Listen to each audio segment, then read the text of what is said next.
estén orando también, porque tengo bastante trabajo, tengo que preparar 2 cartillas para el Instituto Bíblico, así que voy a estar bastante trabajo también. Así que ayúdenme orando y orando por mi familia para que también me tenga paciencia. Bien, capítulo 8 del Evangelio según Marcos. Compartan la Biblia, por favor. Si hay alguien que necesita una Biblia, allí hay gente sin Biblia. El título del mensaje es Tentación y Prueba. Así que les voy a pedir que presten mucha atención porque lo que voy a enseñar hoy nos es necesario entenderlo, porque muchas veces nos preguntamos por qué pasan ciertas cosas. Bueno, vamos a ver qué nos dice la palabra de Dios hoy. El título del mensaje es Tentación y Prueba. Marcos capítulo 8, verso 11 al 13 dice: y los fariseos salieron y comenzaron a discutir con él, es decir, a discutir con Jesús, pidiéndole una señal del cielo a fin de tentarlo. Algunas versiones dicen probarlo, porque tentación y prueba se traduce de la misma palabra griega, pero en realidad es tentarlo. Después les voy a enseñar qué es tentar a Jesús o tentar a Dios. Verso 12: y exhalando un profundo suspiro en su espíritu, dice: ¿por qué pide señal esta generación? De cierto os digo, no se dará ninguna señal a esta generación. Y dejándolos, se embarcó de nuevo y se fue a la ribera opuesta.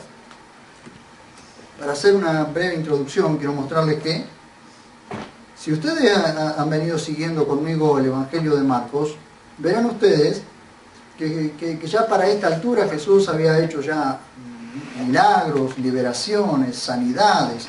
Era todo muy evidente lo que Jesús había hecho. Era muy evidente.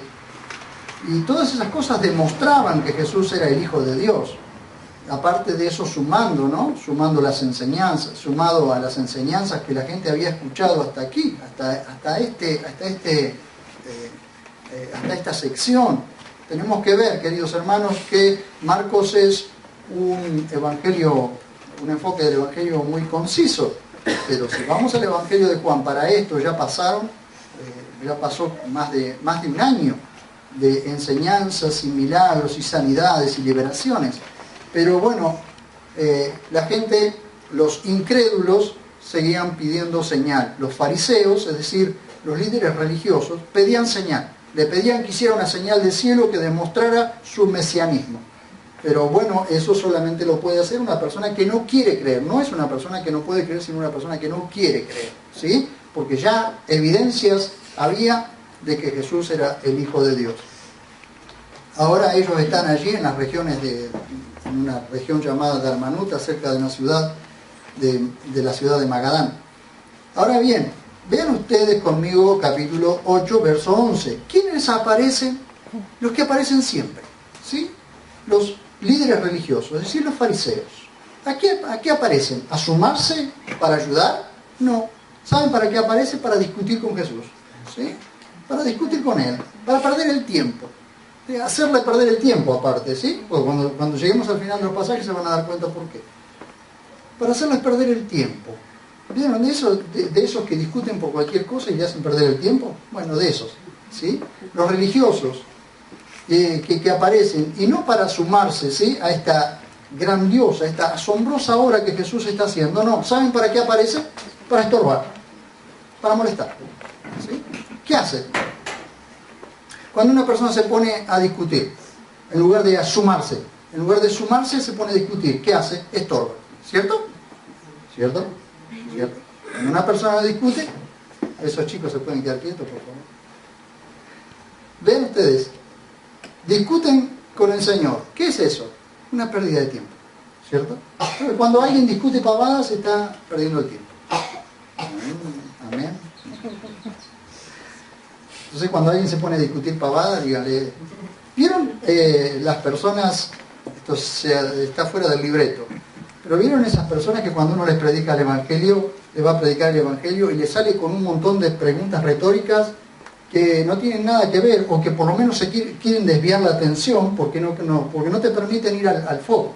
Entonces no pierdas el tiempo tratando de responderle todas esas preguntas. Anda al foco, ¿sí? Anda a la cuestión, anda derecho ahí, porque te hacen perder el tiempo y te sacan del foco, ¿sí? Uno va a decirle a las personas, mirá, si no te arrepentiste vas al infierno. Y la persona empieza, pero no hay infierno. Mirá, la Biblia dice que hay infierno y hay un cielo. Como hay ángeles, hay demonios. Como hay un Dios, hay un diablo. Así de simple. Entonces te hacen perder el tiempo y te sacan del foco. Y la persona pierde tiempo porque discute y te hace perder el tiempo. Entonces, estos queridos, hermosos fariseos, señores religiosos, ¿qué hacen? Vienen a discutir con el Señor, a pedirle una señal del cielo. Ya para este punto Jesús había hecho señales, milagros, sanidades, pero a montones. Es decir, ¿vieron lo que dice el dicho? No hay peor ciego que el que no quiere ver. Amén. ¿Ven ustedes? Punto 1. Discuten con el Señor. ¿Eso qué es? Pérdida de tiempo. No discutan pavadas. ¿Sí? Vayan al punto. Punto 2. Pedir señal del cielo para tentarlo. ¿Qué es esto? Esto es malicia arrogante. Esto es una malicia arrogante. Lo que ellos eran maliciosos. Lo que querían era tentar al Señor.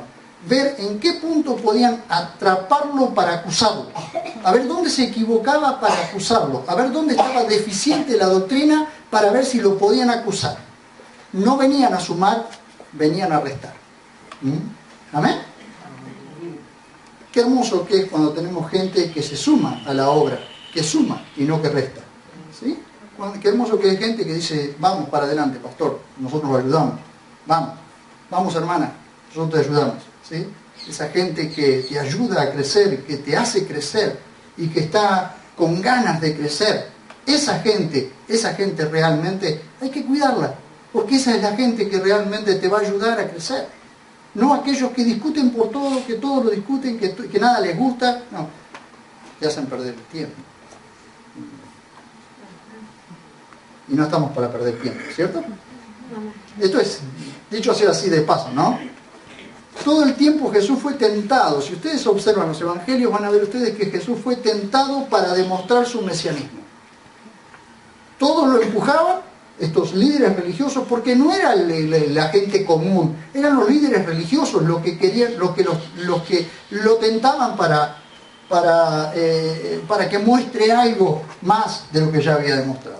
Ahora bien, sus oponentes judíos eran escépticos, resentidos y celosos, arrogantes.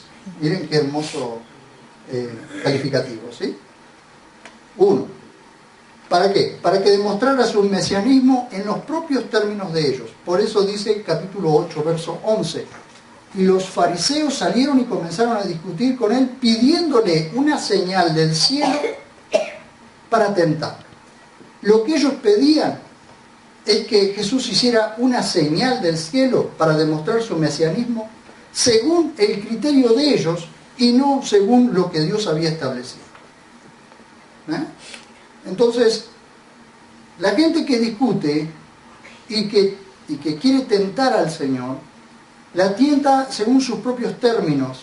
Es decir, quiere que Dios haga como ellos quieren que haga, pero no se sujetan a lo que Dios quiere hacer. Dios quiere hacer las cosas de una manera, pero ellos quieren hacerlas de otra. O quieren que se haga de otra. Este es el caso de los fariseos. El caso de estos fariseos era que ellos querían que Jesús hiciera una señal del cielo como ellos querían, no como Jesús quería, como Jesús lo había establecido. Ya había suficientes demostraciones, suficientes evidencias de que Jesús era el Hijo de Dios. Sin embargo, ellos no lo creían. No es que no lo creían, no lo querían creer. Esa es la diferencia. Porque una cosa es no creer porque no ha llegado a la fe, y otra cosa es ver y no querer creer. Eso es otra cosa. Eso es orgullo arrogante. Ven ustedes. 1. Para que Jesús hiciera una demostración de su mesianismo, según sus propios términos. Eso lo vemos en el capítulo 8, verso 11. 2. Para ver si encontraban defectos en su doctrina. Vean ustedes, Lucas capítulo 10, verso 28. Lucas capítulo 10, verso 28.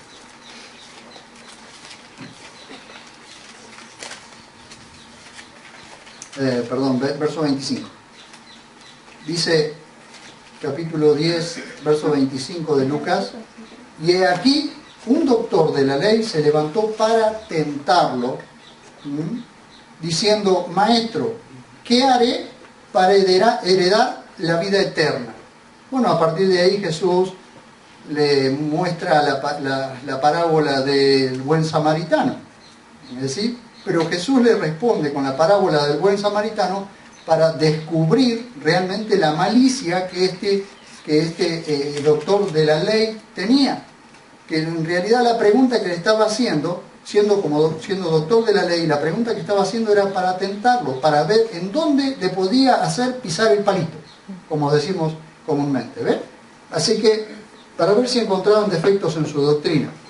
Como aquellas personas que cuestionan todo y tratan de buscar, a ver dónde falla la Biblia. ¿Qué es lo primero que la gente te dice? Y la Biblia fue escrita por hombres. Y sí.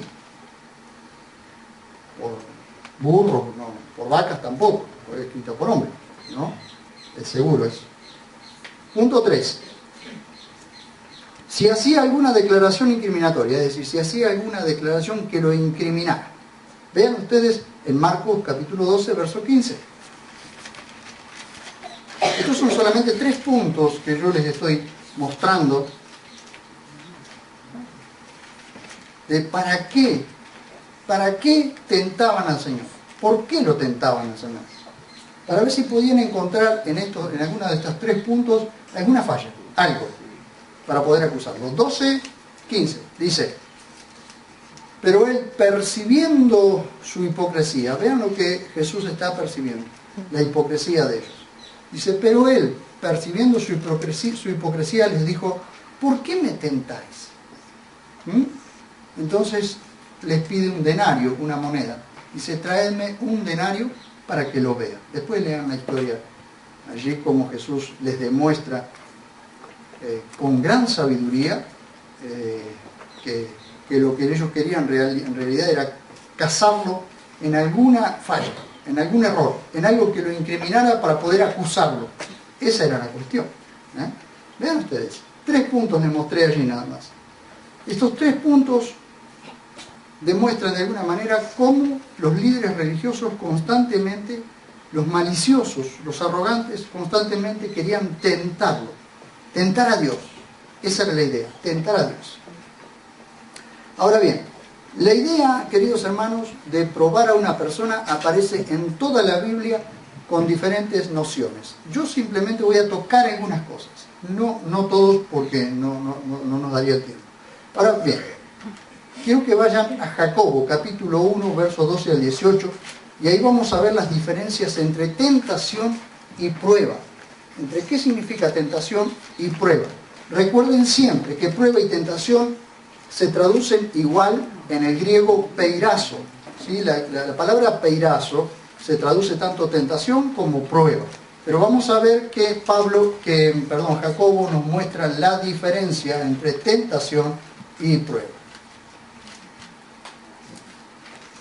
Jacobo capítulo 1,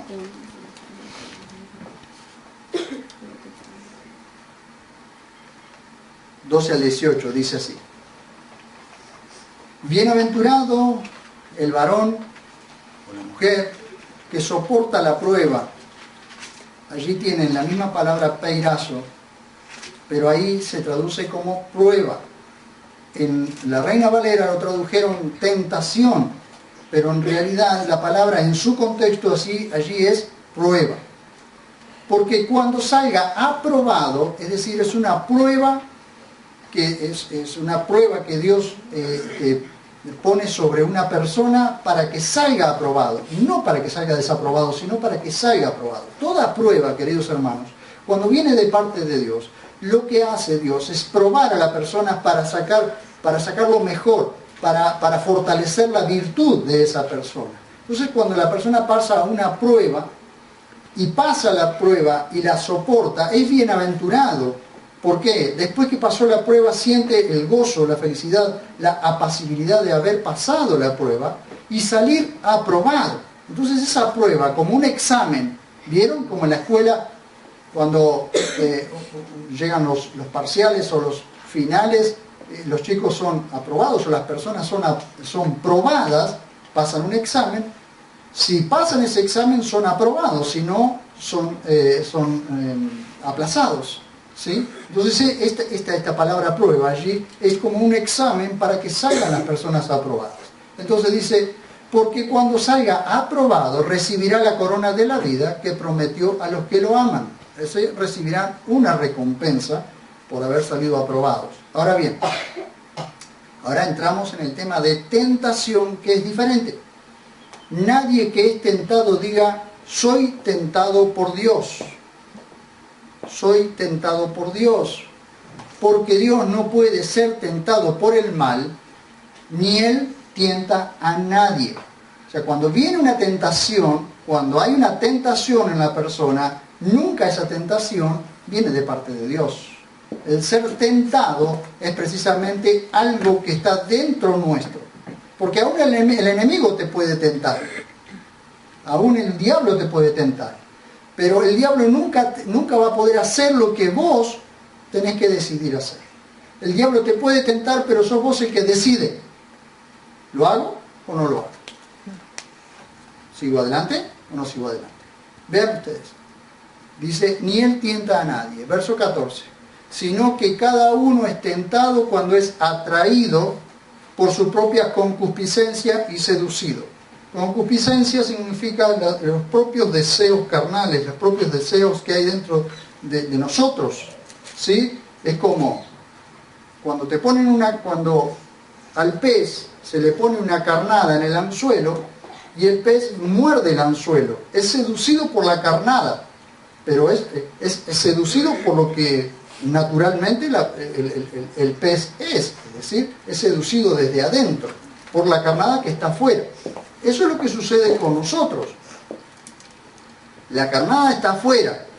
Nosotros podemos morder el anzuelo o podemos no morder el anzuelo, porque tenemos poder de decisión a diferencia del pez, o a diferencia de los animales cuando se les pone una trampa para cazarlos. Ellos van y muerden, ¿por qué? Por instinto, pero nosotros tenemos decisión propia. Entonces nosotros podemos decidir, ¿lo hacemos o no lo hacemos? La tentación en sí no es mala. El problema es cuando cedemos a la tentación y caemos, mordemos el anzuelo. Vean ustedes. Dice, sino que cada uno es tentado cuando está atraído por la propia concupiscencia y seducido. Entonces la concupiscencia, es decir, ese deseo, ese fuego que hay dentro por ceder a la tentación, después que ha concebido, es decir, porque acá comienza a trabajar, en la mente comienza a trabajar, engendra el pecado. Y el pecado ya desarrollado da a luz la muerte. ¿Ven? No os engañéis, amados hermanos míos. Toda buena dádiva, y esto es esencial entenderlo, todo lo bueno, toda buena dádiva, es decir, todo buen regalo, todo lo bueno viene de Dios. Dice, toda buena dádiva y todo don perfecto desciende de lo alto, del Padre de las luces, en el cual no hay cambio ni sombra de variación. Él, porque quiso, nos engendró con la palabra de la verdad para que seamos primicias de sus criaturas. ¿Ven la diferencia entre tentación y prueba?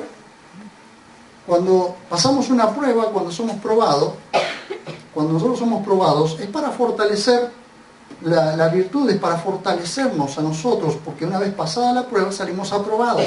Y nos es necesario pasar la prueba, el fuego de la prueba, dice Pedro. Nos es necesario ser probados, porque nunca sabremos nosotros qué hay dentro nuestro hasta que no somos probados. Porque en medio de la prueba o del fuego de la prueba se ve quiénes somos realmente. Cuando todo está lindo, cuando estamos todos nadie se da cuenta de qué somos, de qué estamos hechos, porque estamos todos en la felicidad. Pero cuando pasa el momento de la prueba, cuando estamos siendo probados, ahí sale lo que realmente somos. Y lo que Dios quiere es precisamente fortalecernos interiormente para que una vez probados, seamos aprobados. Amén. La tentación es diferente. La tentación es un fuego que viene dentro nuestro que, según la carnada que nos han puesto delante, cedemos o no cedemos. Eso es diferente. Eso Dios no lo hace. Eso viene de parte nuestra. Porque nosotros siempre le vamos a echar la culpa al diablo y porque a alguien hay que echarle la culpa. Desde el huerto del Edén estamos así, echándole la culpa a alguien. Entonces, caí en pecado. ¿Y qué pasó? ¿Te pusieron un tropiezo para que cayeras en el pecado? Porque, queridos hermanos, nosotros le echamos la culpa al diablo y los culpables somos nosotros. El diablo te pone la carnada, ¿vos la mordés o no? El que la entendió, la casó. El que no, se lo expliquen después. Ahora bien, de esa palabra peirazo, que es tentación o prueba, viene un verbo que es peirasmos, que significa probar con el propósito de fortalecer la virtud. ¿Vieron como cuando Dios probó a Abraham para ver qué había dentro suyo? ¿Se acuerdan cuando cuando Dios le dice que le sacrifique a su hijo Isaac, a su único? ¿Qué hizo Abraham? Allí donde Dios le dijo, llevó a su hijo para sacrificárselo a Dios. Pero en aquel momento, cuando Abraham levantó el cuchillo para sacrificar a su hijo, Dios lo detuvo. ¿Por qué lo detuvo? Porque Abraham demostró que era obediente. Esto no es algo que le va a pasar a todo el mundo, pero Dios se lo hizo a Abraham. Por única vez se lo hizo a Abraham. Pero porque sobre Abraham había una gran promesa. Entonces tenía que probar, no porque Dios no lo supiera, sino porque Abraham tenía que saber lo que había dentro suyo. Y Abraham obedeció. Y Dios lo premió por eso. Por eso la nación judía son todos descendientes de Abraham. Porque Abraham le creyó a Dios y le fue contado por justicia. Fue declarado justo. Porque le creyó. Simplemente le creyó. Pero Dios lo probó. ¿Para qué? Para fortalecer la virtud que había en su interior. Así que allí tiene la palabra probar. O tentar, es decir, sugerir que se practique el mal. ¿Vieron? Lucas capítulo 4, verso 13. Allí. Lucas está entre Génesis y Apocalipsis. 4:13. Dice: esto es cuando Jesús es llevado al desierto, es impulsado por el Espíritu al desierto, y el diablo allí estando en el desierto lo tienta. Lo tienta 1, 2, 3 veces. ¿Pero qué hace? Dice el verso 13: y habiendo acabado toda tentación, el diablo se apartó de él hasta un tiempo oportuno, es decir, hasta cuando encontró de nuevo la oportunidad de volver a tentarlo, o de volver a ver en qué lo podía atrapar. ¿Ve? Y habiendo acabado toda tentación. Por eso el diablo se le llama el tentador. Allí en 1 de Tesalonicenses se lo llama el tentador, porque él vive tentando a la gente. Él vive tentando. El tema es que la gente por lo general muerde el anzuelo. Entonces hay que tener ojo. Lo que hizo Jesús, cuando el diablo lo tentó, Jesús lo contrarrestó con la palabra de Dios. Contrarrestó la tentación con la palabra de Dios. Y Jesús mismo le dijo: no tentarás al Señor tu Dios. No tentarás al Señor tu Dios. ¿Ven? Así que ahí tienen la palabra probar, como Dios hizo con Abraham, y la palabra tentar, como el diablo hizo con Jesús. Ahora bien, si ustedes observan lo que leímos en Jacobo capítulo 1, verso 13, se van a dar cuenta que la traducción no nos metas en tentación, que dice el Padre Nuestro, no está conforme al contexto, ¿sí? En realidad la traducción allí sería: no nos metas en prueba. ¿Quieren verlo conmigo? Mateo 6:13.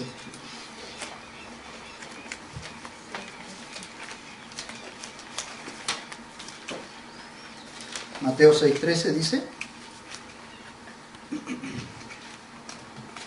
muchas veces nosotros hemos recitado el Padre Nuestro como un lorito.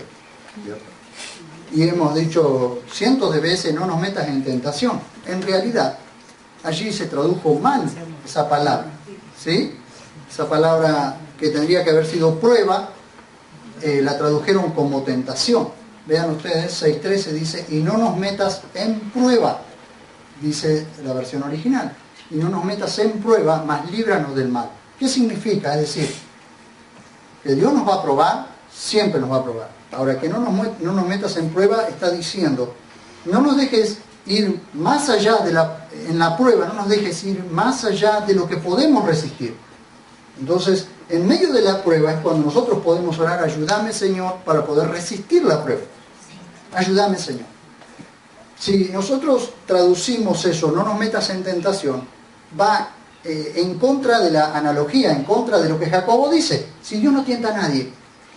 Entonces yo por muchos años me pregunté: ¿cómo puede ser que si la Biblia dice que Dios no tienta a nadie, Dios no puede ser tentado por el mal, y Dios no tienta a nadie, ¿cómo puede ser que el Padre Nuestro diga: no nos metas en tentación? Hay algo que no está bien.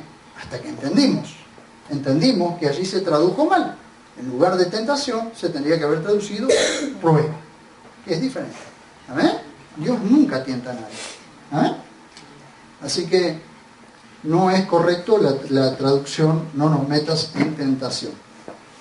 Ahora vean ustedes conmigo de nuevo, vuelvan allí a Marcos, vean ustedes conmigo el verso 11.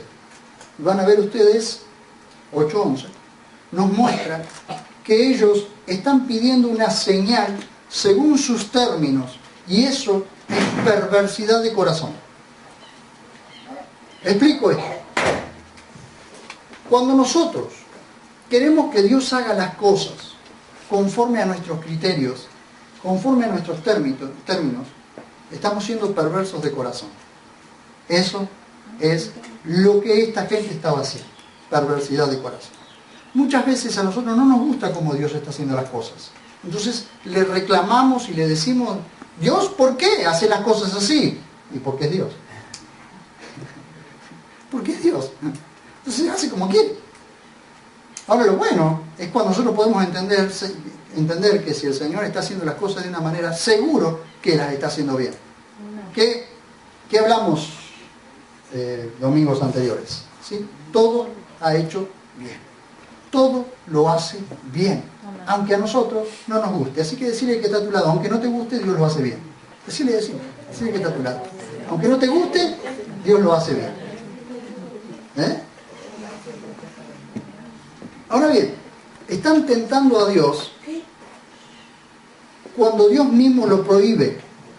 Deuteronomio 6:16 dice: no tentarás al Señor tu Dios. Eso lo van a ver también en Mateo 4:7, y van a ver ustedes en 1 Corintios capítulo 10, verso 9. Primera carta a los Corintios, capítulo 10, verso 9. Dice: ni tentemos al Mesías como algunos de ellos lo tentaron y eran destruidos por las serpientes. Ahora yo les voy a mostrar una cosa. ¿Saben qué significa tentar a Dios? Para hacerlo más simple para entenderlo. ¿Qué significa tentar a Dios? Tentar a Dios es llevarlo hasta el límite de ser disciplinado. Vean ustedes lo que dice en Números 14:22. Números 14:22. Números está en la Biblia. Números 14:22. Dice: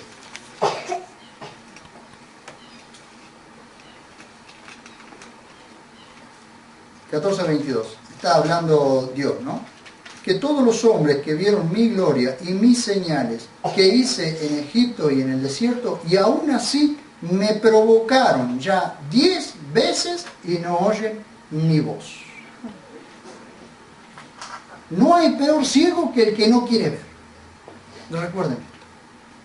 Esta gente vio y dice, Dios mismo dice: vieron cómo los saqué de Egipto, vieron todo lo que hice por ellos allí en Egipto, 10 plagas, la forma en que los liberé, cómo abrí el mar rojo. Están en el desierto y ya me tentaron en el desierto 10 veces. Y no me escuchan. Y no me escuchan. Como dijo alguien, entró por una oreja y salió por la otra. A veces nos pasa así, ¿no? Entonces dice, no tentéis, ni tentéis al Mesías, dice, como algunos lo hicieron y fueron destruidos por las serpientes. Siempre que se tienta a Dios, tentar a Dios es llevarlo a Dios hasta el límite, a ver dónde voy a ser disciplinado. Muchas veces nosotros jugamos sobre la línea del precipicio. Estamos constantemente empujando la línea. ¿Vieron como cuando nosotros le decimos a nuestros hijos, le marcamos una línea y le decimos, no pases esa línea, no pases de la raya? Y ellos van hasta la raya. Y permítanme explicarles esto.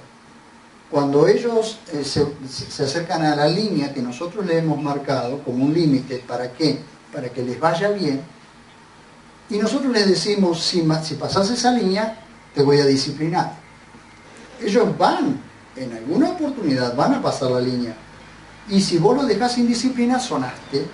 Porque vos le prometiste que le ibas a disciplinar. Y si no lo disciplinas, vas a tener un insolente. Y no lo disciplinas otra vez y vas a tener otra vez un insolente. Entonces, eso es lo que sucede con nosotros, queridos hermanos. Cuando Dios nos marca un límite, es para que nosotros no lo pasemos. Pero no porque Dios no nos quiere. No, es para que vivamos bien. Cuando Dios nos marca un límite, es para que vivamos bien. Pero Dios nos dice, si vos pasás ese límite, yo te voy a disciplinar. Tarde o temprano te voy a disciplinar. Entonces, a nosotros no nos gusta la disciplina, pero nos gusta pasarnos de la raya. Entonces, cuando viene la disciplina, ¡ay! Nos quejamos y lloramos por los rincones y decimos, ¡ay, Dios mío! ¿Por qué me está pasando esto? Y bueno, Dios te lo avisó. Dios te avisó. Y uno de los grandes problemas es que estamos viviendo en la dispensación de la gracia. Entonces, la dispensación de la gracia hace que la gente haga lo que quiera. No estamos en el tiempo de la ley, estamos en el tiempo de la gracia. Entonces la gente hace lo que quiere y vive sin temor reverente. Porque eso es lo que estaban haciendo estas personas del capítulo 8, verso 11 de Marcos. Eran irreverentes, insolentes. Estaba Dios mismo allí y ellos no lo querían reconocer. No lo querían reconocer, no es que no lo reconocían, no lo querían reconocer. Y nosotros podemos decir, pero eso hacían ellos. ¿Y nosotros? ¿Cuántas veces Dios nos habla y nosotros no lo queremos reconocer? ¿Cuántas veces, queridos hermanos, Dios habla y nosotros no lo queremos reconocer? Y después no queremos la disciplina. ¿Por qué? Si la disciplina de Dios es amorosa para traernos de nuevo al camino. Y nos trae al camino, te lo aseguro que te va a traer. Entonces escuchemos de primera mano, aunque no nos guste lo que Dios está diciendo, pero escuchemos para no ser disciplinados, porque el juicio comienza por la casa de Dios. Amén. Yo sé que no voy a tener muchos amén, pero no importa. ¿Vieron como los que persisten en pecar? 1 Corintios capítulo 11, verso 29. Hoy vamos a tener la cena del Señor. Y vamos a ver esto ahora para no tener que verlo en la cena del Señor. 1 Corintios capítulo 11. Algo que seguramente en las cenas del Señor de sus vidas, los que tienen muchos años en el Evangelio, lo habrán escuchado muchas veces. Pero vamos a repasarlo hoy, a ver qué dice. 11:29. Dice, porque el que come y bebe sin distinguir el cuerpo, es decir, el que come el pan y el vino sin discernir que es un recordatorio de la muerte de Jesús, del sacrificio en la cruz del Calvario, no lo discierne, que lo pasa por alto, o que es como una tomada de pelo, es decir, tomo el pan y el vino como si hiciera cualquier cosa, es decir, me importa un comino, va, ¿vieron? Entonces el que no discierne, dice, el que no discierne Porque el que come y bebe sin distinguir el cuerpo, juicio come y bebe para sí. ¿Ven? El verso 29 dice, por esto hay muchos débiles y enfermos entre vosotros y bastante duermen. ¿Saben qué significa eso? Disciplina. Disciplina. Lo harán una vez, lo harán 2 veces, lo harán 3 veces. Lo primero que sucede es se debilitan la fe, luego se enferma la fe, o se enferma físicamente, y luego ¿qué? Como persiste en pecar, el Señor se lo lleva. Este no peca más. Este no peca más. ¿Ves? ¿Vieron? Eso es disciplina, queridos. Eso es disciplina. Vean ustedes. ¿Cómo solucionamos esto? La solución es lo que está en el verso 28, 30 y 31. La solución está en que el hombre se pruebe a sí mismo. Vean ustedes, 1 Corintios capítulo 11. Verso 28 dice, por tanto, examínese cada uno, es decir, haga una mirada introspectiva. Mírese interiormente. Dice, por tanto, examínese cada uno a sí mismo y coma así del pan y beba de la copa. Verso 30. Verso 30. Dice, por esto hay muchos débiles y enfermos entre vosotros y bastantes duermen. Verso 31, y presten atención a esto. Si pues nos examináramos a nosotros mismos, no al hermano, no a aquel, no al otro, si pues nos examináramos a nosotros mismos, no seríamos juzgados. ¿Sí? No seríamos juzgados por el Señor, no seríamos disciplinados. Si nos examináramos. ¿Cuántas veces evitaríamos la disciplina del Señor sobre nuestras vidas si aprendiéramos a examinar nuestro interior? Si estamos bien, si estamos haciendo las cosas bien, si estamos caminando correctamente. Dice el verso 32, pero siendo juzgados, somos disciplinados por el Señor para que no seamos condenados con el mundo. Dios hace una diferencia entre sus hijos y los que no son sus hijos.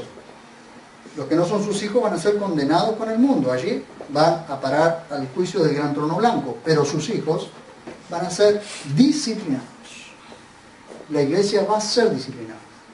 Los hijos van a ser disciplinados. Cuando caminan por donde Dios no quiere, van a ser disciplinados. Eso es inevitable, queridos. Eso es inevitable. ¿Por qué? Porque es una forma de tentar a Dios. Es llevarlo hasta el límite. Es decir, como cuando alguien le dice a alguien, o vieron como cuando dos chicos se enfrentan y uno le dice al otro, ¿a qué no te atreves a hacer tal cosa? Y el otro dice, no quiero. Ah, sos un cobarde. Y le empieza a decir, sos un cobarde. Entonces el otro, para no quedar como un cobarde, ¿qué hizo? Lo tentó. Para no quedar como un cobarde, va y hace lo que estuvo impulsando. Eso es tentarlo. Después resulta que cuando las cosas le salen mal, el otro se le burla. ¿Pero por qué? Cediste a la tentación. Hubiese preferido que quedara como un cobarde. Amén. ¿Cuántas veces nos ha sucedido eso en la vida? ¿Sí? Te pullan, ¿sí? Te pinchan para que hagas algo, y a los cristianos principalmente, ¿sí? ¿A que no te animas a hacer esto? ¿A que no haces esto? ¿A que no haces aquello? Y vamos nosotros, y para no quedar como tontos, pisamos el palito. Querido, queda como tonto. Preferible que quedes como tonto, no pises el palito. Porque te están tentando. ¿Amén? Amén. Vean ustedes. Ahora bien, tentar a Dios, bueno, primero, la solución está allí, en examinarse uno constantemente. Debe probarse a sí mismo a ver si está en la fe.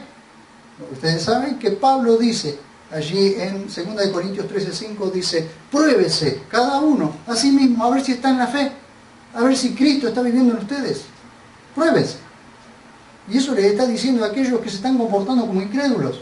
Pruébense a ver si eso es así, a ver si realmente están en la fe. El cristiano debe probar sus obras para no perder su recompensa. Allí lo tienen en Gálatas capítulo 6, verso 4. Prueben lo que están haciendo. Queridos, debemos probar lo que estamos haciendo. Si pasa la prueba a los ojos de Dios, si lo que estoy haciendo realmente pasa la prueba delante de Dios, porque si pasa la prueba delante de Dios somos recompensados. Si no pasa la prueba, lo que estamos haciendo, no somos recompensados. ¿Amén? Entonces eso es una forma de probarse a sí mismo. ¿Pero para qué esto? Para no entrar en la disciplina de Dios. El hombre tienta a Dios cuando su comportamiento es insolente e irreverente. No me da tiempo para leerlo, para leer todo, pero cuando el hombre desafía abiertamente a Dios, el hombre es disciplinado. ¿Se acuerdan ustedes en capítulo 5, verso 9, cuando Ananías y Zafira le mienten al Señor en cuanto a lo que ellos traían como por la venta de la casa, ¿sí? Ellos tientan al Espíritu Santo, le mienten al Espíritu Santo y son disciplinados. En ese momento los dos caen muertos. Ananías y Zafira caen muertos. ¿Por qué? Porque le mintieron a Dios. Y eso es disciplina. Hay otros pasajes, pero no me da el tiempo. Tentar a Dios es desafiarlo hasta el límite de la disciplina. Ahora bien, esto es lo que quiero que ustedes puedan comprender esta tarde. En todas las tribulaciones el pueblo de Dios debe esperar en Él con calma y paciencia. El pueblo de Dios debe aprender a esperar en Dios con calma y con paciencia. Y confiando en que a su debido tiempo Él satisfará su necesidad según su promesa. Tengo 3 o 4 pasajes, pero vamos a leer uno solo. Filipenses 4:19, que quizás alguno lo conoce de memoria, pero vamos a leer qué dice. Filipenses 4:19. Dice: mi Dios, pues, suplirá toda vuestra necesidad. Escuchen, vamos a leerlo todos juntos para que lo recordemos. Y cuando tengas necesidad, recuerda esto, lo que Dios dice. Mi Dios, pues, suplirá toda vuestra necesidad según su riqueza en gloria en Jesús el Mesías.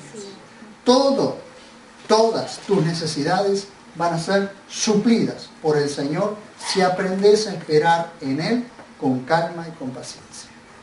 No te quejes, no te quejes. No vivas una vida de queja, porque la queja es un pecado. Pero cuando aprendemos a esperar en Dios, cuando aprendemos a esperarlo a Él con confianza, con paciencia, Él a su debido tiempo lo va a hacer. Tienen otro pasaje allí que yo quiero que lo anoten simplemente: Salmo 27 del 7 al 14 y Salmo 37, 7 y 40. Así que acuérdense de Salmo 27 y Salmo 37. No nos da el tiempo para ver. Ahora bien, volviendo a Marcos, para poder ir terminando con esto, aunque tenía mucho para compartir, pero no me da el tiempo. Volviendo a Marcos, ellos pedían una señal no porque no tuvieran pruebas, sino porque teniéndolas no las querían creer. ¿Vieron ustedes? Capítulo 8, verso 11. No las querían creer.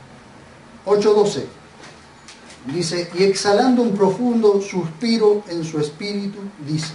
Esta es la segunda vez que nosotros vemos que Marcos registra un suspiro del Señor. La primera, ¿se acuerdan ustedes? Esta vez no fue de compasión por la gente en necesidad, como dice en el 7:34, ¿se acuerdan? El 7:34 de Marcos dice: y mirando el cielo suspiró y le dice, efata, es decir, ábrete. En ese momento Jesús suspiró por compasión, por la necesidad de la gente. Pero esta vez Él exhala un profundo suspiro, queridos hermanos, porque está conmovido, pero no por la necesidad de la gente, sino por la incredulidad, la apatía, la irreverencia, la insolencia con que lo tienta. Entonces Él, como diríamos nosotros, como suspiraríamos nosotros, diríamos: ¿hasta cuándo, querido? ¿Hasta cuándo? ¿Hasta cuándo te voy a decir lo mismo? ¿Sí? Que suspiramos para no largar cualquier cosa, ¿vieron? Y algunos dicen contamos hasta 10 o hasta 100. Ahora bien, dice: y exhalando un profundo suspiro en su espíritu, dice. ¿Por qué? ¿Por qué Él exhala este profundo suspiro? Porque por la incredulidad de la gente. Pero hay otra cosa, sino también por el castigo disciplinario que vendría sobre todos los incrédulos del pueblo judío. que llegó a su culminación en el año 70 después de Cristo, ¿sí? Cuando todo Israel o todo Jerusalén es arrasada por Tito Vespasiano, por los romanos, Tito Vespasiano, y hasta el templo es destruido. Jesús se lo advirtió. Jesús se lo advirtió.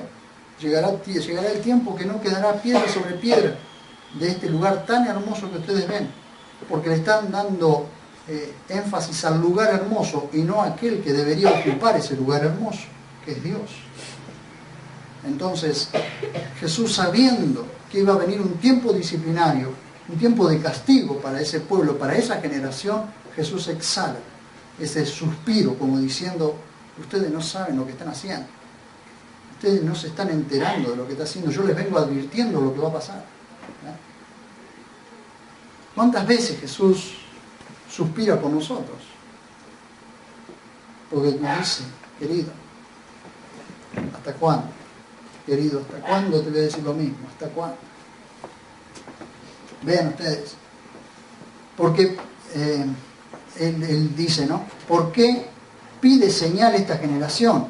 Ahora, el pedido de señales era un desafío abierto a la autoridad del Hijo de Dios. En realidad, Jesús les dice en otros evangelios, como el Evangelio de Mateo, el Evangelio de Lucas, dice: les va a dar señal. Sí, la señal de Jonás. Así como Jonás estuvo 3 días y 3 noches en el vientre del pez, así el Hijo del Hombre saldrá estará en lo profundo de la tierra y saldrá resucitado. Esa va a ser la única señal que van a recibir, y será la mayor señal que van a recibir. La resurrección será la mayor señal. Es decir, cuando Jesús allí en Marcos dice: ¿por qué pide señal esta generación?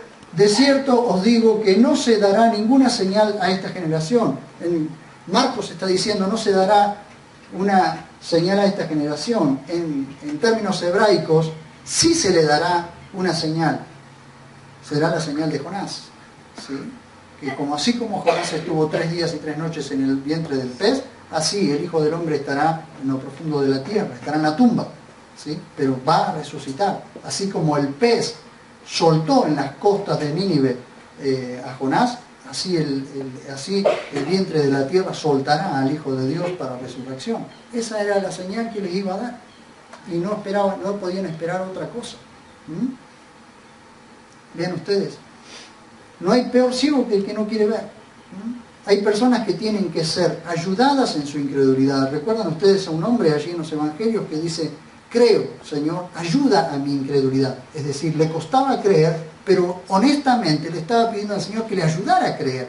Y Jesús lo hizo, y Jesús lo hace con nosotros. Muchas veces nos cuesta creer, pero: Señor, ayúdame, yo quiero creer, ayúdame en mi fe, porque eso es honestidad. Ahora, cuando están todas las pruebas dadas y no quiero creer, eso es incredulidad. Eso es disciplina, eso acarrea disciplina. Entonces, hay personas que tienen que ser ayudadas en su incredulidad porque son honestas reconociéndolo. Pero el castigo viene sobre los que teniendo todas las pruebas persisten en su pecado. ¿Cuál es el mayor pecado? La incredulidad. El peor pecado, el pecado que te cierra las puertas del cielo, es la incredulidad. El pecado que te cierra las puertas a recibir bendiciones es la incredulidad. El ser un incrédulo. ¿Sí? No creo, no quiero creer, no me interesa. Eso trae a la larga disciplina. Bien. 8:13 para terminar. Dice: y dejándolos, se embarcó de nuevo y se fue a la ribera opuesta. ¿Saben qué es lo que dijo? ¿Qué es lo que hizo? Los dejó plantados en su incredulidad. Dice: dejándolos se embarcó de nuevo y se fue a la ribera opuesta. ¿Qué hizo el Señor? Hagan lo que quieran, muchachos. Sigan pensando como ustedes quieran. Los dejó plantados, mar de por medio, se fue a la otra costa. Si te he visto no me acuerdo. ¿Ah? ¿Por qué? Este es un consejo según lo que el Señor nos está mostrando. No pierdas tiempo con aquellos que persisten en pecar teniendo todas las pruebas. No pierdas tiempo. Es decir, déjalo a la disciplina de Dios. Dios ya lo va a disciplinar. insolencia irreverente tendrá su castigo. La insolencia tendrá su castigo. Entonces las personas que abiertamente persisten en el pecado de la incredulidad, no te molestes, no gastes tiempo. Andá a aquellos que quieren creer, aquellos que anhelan con todo su corazón servir a Dios, que anhelan agradarle a Dios. No trabaja con esos. Con nosotros, hacé como Jesús, mar de por medio, a la costa opuesta. Pasa, cruzá el charco, dejalos ahí con su incredulidad, dejalos plantados como el Señor hizo. El Señor dijo, muchachos, ustedes persisten en su incredulidad y me siguen pidiendo señales del cielo. Yo les voy a dar señal del cielo, ¿sí? Pegó media vuelta, les dio la espalda, mar de por medio, si te he visto, no me acuerdo. No pierdas tiempo. Cuando alguien persiste en pecar, persiste en ser incrédulo, no pierdas tiempo. Déjalo que a su tiempo Dios lo va a disciplinar de tal manera que, si Dios no lo permite, la persona va a llegar a los pies del Señor. Si Dios lo permite. Si Dios lo permite. ¿Amén? Trabajemos con aquellos que creen, con aquellos que se animan a creer. Trabajemos con aquellos que le piden al Señor, ayúdame en mi incredulidad. Muchas veces actúo como un incrédulo. Muchas veces actúo, yo también lo he hecho, yo no soy el gran hombre de fe, todo el tiempo creo. En muchas oportunidades estoy como cuando oraban para que fuera liberado Pedro. Pedro es liberado, golpea la puerta y creen que es un fantasma.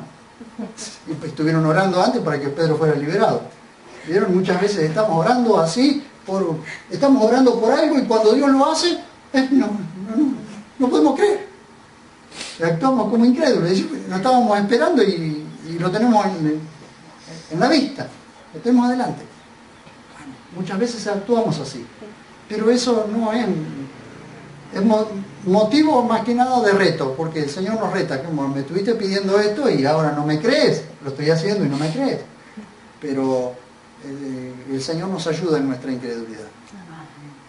Pero no persistamos en ser incrédulos en aquellas cosas que sabemos que tenemos que creer. ¿Amén? Porque vamos a ser destinatarios de disciplina. ¿Amén? El Señor ha hablado. A mí también. Pónganse de pie.